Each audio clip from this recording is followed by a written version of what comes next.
Hey guys, what's up? Andrew McInnis here, wagertalk.com. This is the Every Game on the Board podcast for the Canadian Football League, the CFL, week number 15. I keep on saying it, guys. NFL's back, college football's here.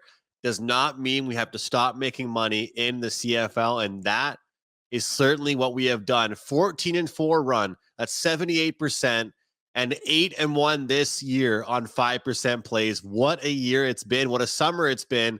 And I have another 5% play going this weekend in the Canadian Football League. We got 2 games Friday, 2 games on Saturday. Don't miss out on that 5% play, guys. But as always, I will quickly blast through the 4 games, give you guys 1 pick from every game, and we will try and make some cash, continue doing very well. Guys, please, if you do watch this video, if you get any winners from this video, please hit the like button, comment, and share this video around. I want to keep promoting the CFL, and hopefully you guys are making some money with me in this league as well.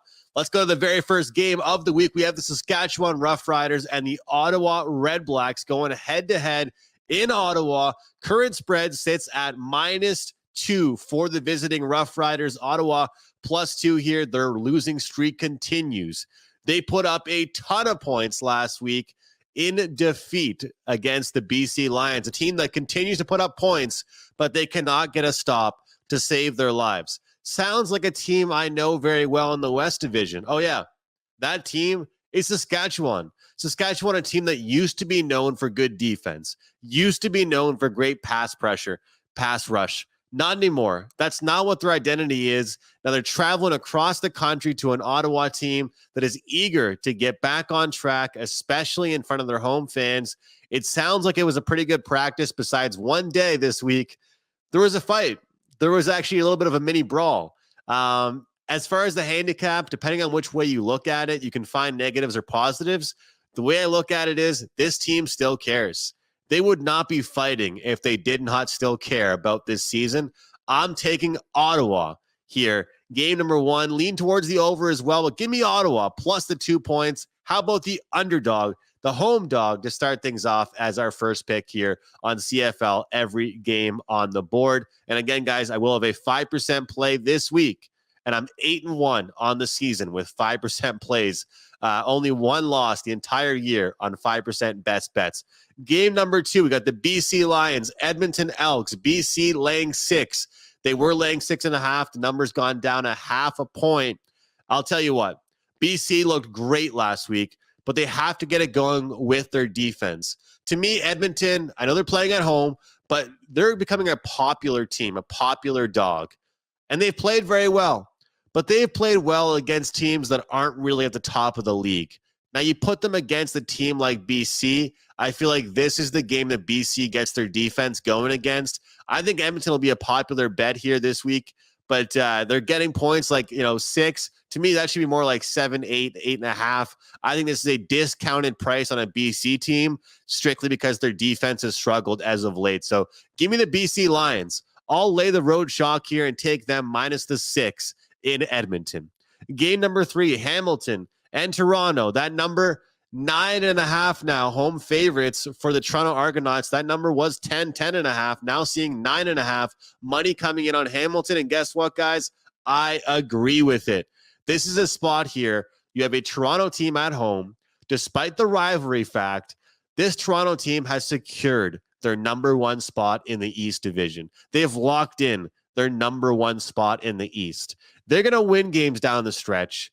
I don't know how many points they're going to win their games down the stretch by, even in a game like this against a rival. This is going to be a Toronto team that might not cover point spreads down the stretch. They want to keep it simple, stay healthy, and spread out their offense. Give me the dog here, Hamilton, plus the 9.5 points. I will take the Hamilton Ticats to keep things close against the rivals, Toronto. And last game of the week, we've got Montreal. We've got Calgary going head-to-head here, and I actually expect a heavy run game in this one. Both teams, I think that when they're playing their best football, they're running the ball a good amount. I know that they've got 2 quarterbacks that love throwing the ball and can throw the deep ball, but when they're playing their best football, they are running the ball. We've got playoff implications for both teams in their own divisions, and I feel like it's going to be a big game, but a conservative game for both ball clubs. Total at 47 in this one. The second lowest, I guess I was going to say second highest, only 4 games, but at 47 here, I will go under Montreal and Calgary. Both teams have struggled with consistency. Calgary has been very inconsistent in general this year based on their expectations going into the season, but I will take the under 47 in that one to close out the week. I believe, looking at these two teams, that as much as we've seen overs over the last few weeks, and the season started off with unders, we're going to see teams not take as many chances and as many shots. I could see Calgary settling for field goals when they would probably go for it before on third down, so to speak. Maybe similar for Montreal as well. Don't forget about that travel. Montreal going to Calgary. Home field probably to me only matters in the CFL when it's out of division games. If it's East versus East or West versus West, I don't really care. When you got an East team traveling West, you certainly have to factor that in. But I think it's a great week in the CFL. And I'll tell you what, guys, if you're looking for futures right now, I would recommend taking BC 4-1. DraftKings has them to win the Grey Cup. You got Toronto, you got Winnipeg leading the way, but BC is ranked number 3. I believe there's value there on them to get it done. Also, Montreal, pretty big price there. I think it's 15-1. Somebody has to come out of the East. If it's not Toronto, I think it will be Montreal. Guys, thank you so much for watching. Please grab my 5% play. If not, no worries. Hit the like button on this video. Keep supporting Wager Talk TV. Best of luck. I'll see you next time.